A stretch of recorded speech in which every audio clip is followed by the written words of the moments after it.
नमस्कार दोस्तों, स्वागत है आपका एमकेवी न्यूज डेली में। आज तारीख 20 मई वार बुधवार। आज ज्येष्ठ माह के शुक्ल पक्ष की चतुर्थी तिथि है। तो चलिए शुरू करते हैं आज के मुख्य समाचार। रूसी राष्ट्रपति पुतिन सितंबर में भारत आएंगे, ब्रिक्स समिट में हिस्सा लेंगे। 10 महीने में दूसरा दौरा। मोदी भी इस साल रूस जाएंगे। ट्रंप और नेतन्याहू की हत्या करने वाले को 500 करोड़ देगा ईरान, संसद में बिल लाने की तैयारी। ट्रंप ने ईरान पर आज होने वाला हमला टाला। PM Modi India Nordic summit में शामिल हुए। डेनमार्क, आइसलैंड, फिनलैंड के पीएम से मिले। स्ट्रेटेजिक और आर्थिक साझेदारी मजबूत करने पर जोर। ताइवान की सड़कों पर भारत विरोधी पोस्टर लगे। चुनाव लड़ रहा उम्मीदवार ने कहा, भारतीय मजदूरों को भगाओ। विपक्षी सांसद ने कहा, वे अपराधी होते हैं। अमेरिका की सैन डिएगो मस्जिद में गोलीबारी, 5 की मौत, इनमें एक गार्ड और 2 संदिग्ध। धार्मिक नफरत से जुड़े हमले की आशंका। दावा किया जा रहा है इमरान खान का तख्ता पलट अमेरिका की साजिश थी। पाकिस्तानी सेना ने साथ दिया। अमेरिका ने कहा था, इमरान हटे तो सब माफ हो जाएगा। राहुल ने कहा, कॉम्प्रोमाइज्ड पीएम सवालों से भागते दिखे। जब छिपाने को कुछ नहीं तो डर क्यों। मोदी ने नॉर्वे में पत्रकार को जवाब नहीं दिया था। बंगाल में जहां दोबारा चुनाव, वहां टीएमसी कैंडिडेट पीछे हटा। फाल्टा में परसों वोटिंग, भाजपा सिंबल पर टेप चिपका मिलने पर चुनाव रद्द हुआ था। सुप्रीम कोर्ट ने कहा, खतरनाक कुत्तों को मौत का इंजेक्शन दो। लोगों की सुरक्षा जरूरी। जो अफसर निर्देश न माने उस पर अवमानना का केस चले। ओडिशा में युवक युवती को सरेआम लाठियों से पीटा। हमलावरों ने बाइक रोकी, सड़क पर घसीटा। दोस्त को बचाने उसके ऊपर लेट गई लड़की। सीजेआई सूर्यकांत ने कहा, शांतिपूर्ण विरोध का अधिकार, लेकिन सड़क पर जाम कर लोगों को परेशान नहीं कर सकते। डर का माहौल बनाने की परमिशन नहीं। मॉनसून अगले हफ्ते केरलम पहुंचेगा। रफ्तार कम रहेगी। पूरे देश को देरी से कवर करेगा। एमपी, राजस्थान समेत 10 राज्यों में अगले 7 दिन हीट वेव का अलर्ट। पेट्रोल डीजल के दाम 90 पैसे बढ़े।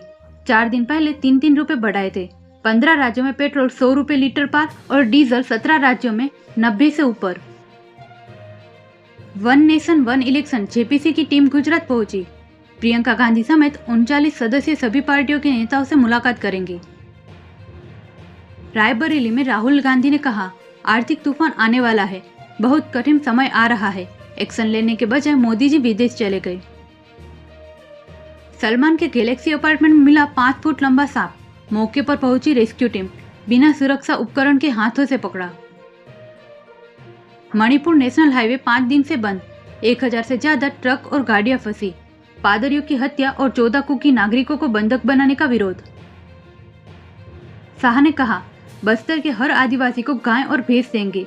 कहा, डेयरी नेटवर्क बनेगा। नक्सल खात्मे का टारगेट पूरा। कांग्रेस सरकार ने मदद नहीं की। हिमाचल के 4 जिलों में चली हीटवेव, कल भी अलर्ट। ऊना का पारा 43.4 सेल्सियस पहुंचा। ऊंचे क्षेत्रों में हल्की बूंदाबांदी के आसार।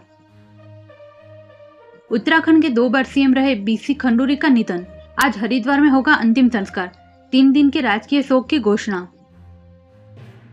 सेंसेक्स 114 अंक गिरकर 75,201 पर बंद।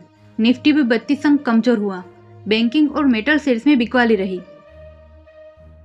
अदानी एंटरप्राइज ट्रंप प्रशासन को 2300 करोड़ चुकाएगी। ईरान से गैस खरीदने के मामले में सेटलमेंट हुआ। अमेरिका में $10 मिलियन का निवेश करेगा। वोडाफोन आइडिया का शेयर 6% चढ़ा। एसबीआई से 35,000 करोड़ के कर्ज की खबर से तेजी आई। 3 साल में 45,000 करोड़ का निवेश करेगी। डॉलर के मुकाबले रुपया 96.67 पर आया। यह ऑल टाइम लो। दिसंबर 2025 में पहली बार 90 के स्तर पर गया था। महंगाई बढ़ने का खतरा। सोना 1338 बढ़कर 1.59 लाख पर आया। इस साल 26,000 महंगा हो चुका। चांदी 673 बढ़कर 2.69 लाख किलो हुई। पेप्सी को 2030 तक भारत में 5,700 करोड़ निवेश करेगी। मध्य प्रदेश, असम, तमिलनाडु में नए प्लांट लगेंगे। फूड स्नैक्स बिजनेस को बढ़ाने पर फोकस। अफगानिस्तान सीरीज के लिए भारतीय वनडे टेस्ट टीम का ऐलान। वनडे टीम में रोहित और कोहली शामिल। ईशान की 3 साल बाद वापसी। बुमराह और जाडेजा को आराम। रेलवे में 6,565 पदों पर भर्ती का नोटिफिकेशन जारी किया है। 30 जून से आवेदन शुरू होंगे। उम्मीदवार ऑफिशियल वेबसाइट पर जाकर आवेदन कर सकेंगे। National aluminium company limited NALCO में 268 पदों पर भर्ती निकली है। उम्मीदवार ऑफिशियल वेबसाइट पर जाकर आवेदन कर सकते हैं। दिल्ली प्रदूषण नियंत्रण समिति में 150 पदों पर भर्ती। उम्मीदवार ऑफिशियल वेबसाइट पर जाकर आवेदन कर सकते हैं। ऐसी महत्वपूर्ण खबरों के लिए MKV न्यूज़ डेली को सब्सक्राइब करें, साथ ही बेल आइकन दबाना ना भूलें। जय हिंद, जय भारत।